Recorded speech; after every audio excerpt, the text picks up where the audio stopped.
Il-Korp tal-Pulizija laqa fi ħdan 96 uffiċjal ġdid tal-Pulizija wara li temmew b'suċċess taħriġ intensiv ta' 12 ġimgħa. B'66 minn dawn huma rġiel fil-waqt li 30 minnhom huma nisa. L-uffiċjali l-ġodda se jiġu stazzjonati fl-assess distrettwali sabiex iservu fil-komunità. Waqt iċ-ċerimonja f'San Tirmu li mmarkat il-bidu tal-karriera ta' dawn il-kuntistabli stajna nnutaw is-sodisfazzjon fuq fomhom, mod speċjali fuq fom Sara Apap li ġiet ippremjata bil-premju tal-aqwa rekluta. Ġitata u kuntenta ħafna li qegħdin hawnhekk illum, qed inħares lejn il-karriera pożittività kbira u nittama dak kollu li tallimna l-akademja inkomplu nibnu fuq u navvanzaw il-qudiem fil-karriera tagħna. Il-karriera ta' pulizija mhijiex waħda faċli, hekk kif fil-qadi ta' dmirijithom jiltaqgħu ma' diversi sfidi. Fil-fatt mhux l-ewwel darba li nisimgħu b'każijiet li fihom il-pulizija jispiċċaw aggrediti.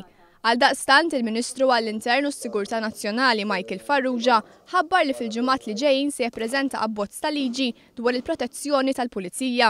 Mhux aċċettabbli u mhux se naċċetta aktar persuni illi abbużaw fiżikament mill-Pulizija waqt il-qadi ta' dmirijithom.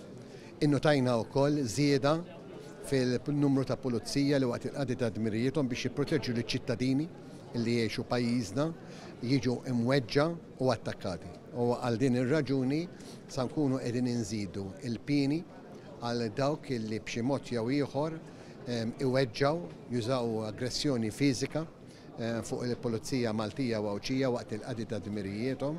Min-naħa tiegħu il-Kummissarju tal-Pulizija Lawrence Kutajjar laqa lil dawn l-uffiċjali l-ġodda fil-familja tal-Korp tal-Pulizija. Fid-diskors tiegħu fisser kif l-uniformi li jridu jilbsu ta' kuljum hija simbolu ta' ħaq, ġustizzja u protezzjoni u b'lealtà jridu jservu liċ-ċittadini Maltin u Awċin.